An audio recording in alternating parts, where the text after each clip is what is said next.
If you're interested in learning about the second woman overall and the first Black woman to brave the elements, bandits, and wild animals to serve as a United States Post Office star route carrier, then my Mary, Stagecoach Mary Fields Black History Short is for you. Hi, and thank you for tuning in to Noir Histoire. I'm Natasha, and in this episode, I'll be sharing what I've learned about Mary Fields, also known as Stagecoach Mary. Born in about maybe 1832, died in 1914, notable mail carrier, nationality American. The exact date and place of Mary Fields' birth are unknown, but she was born into slavery around 1832, most likely in Hickman County, Tennessee. Virtually nothing is known about her early life or any family she might have had. It's unclear if this is because Fields herself knew nothing about her family or what she did know was not recorded. The known story of her life begins a few years before the Civil War, when she was either owned by or working for a Warner family that lived in West Virginia. She was emancipated around 1863, or sometime shortly after the Civil War, and like many other newly freed people, struck out on her own. Standing at about 6 feet tall and weighing an estimated 200 pounds, Fields was a large and powerfully built woman. Heading north, Fields is believed to have worked for some time on steamboats and as a domestic along the Mississippi River. Her stature and willingness to do what was then, and is still to a degree considered unconventional work for a woman, made her quite notable.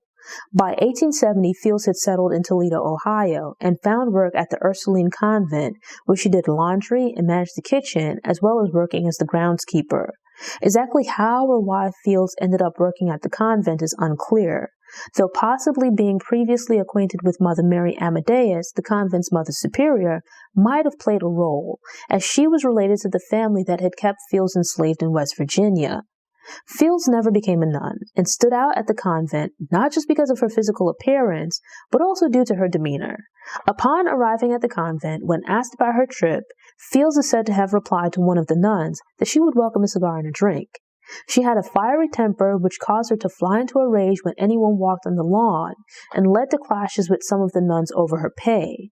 This was notable, as women of the time, especially Black women, were pressured to be meek and mild. Around the mid-1880s, Mother Mary Amadeus became seriously ill while serving at St. Peter's Mission in Montana. Fields relocated to Montana to help care for her and also began working for the mission. In addition to the duties she'd had at the previous convent, Fields also sourced supplies and organized deliveries. She didn't accept payment from the convent and declined to pursue a work contract with the mission, so she was free to stay at the convent while also pursuing other work. Once again, Fields and the nuns would sometimes find themselves at odds as she defied expectations, but they developed a decent working relationship.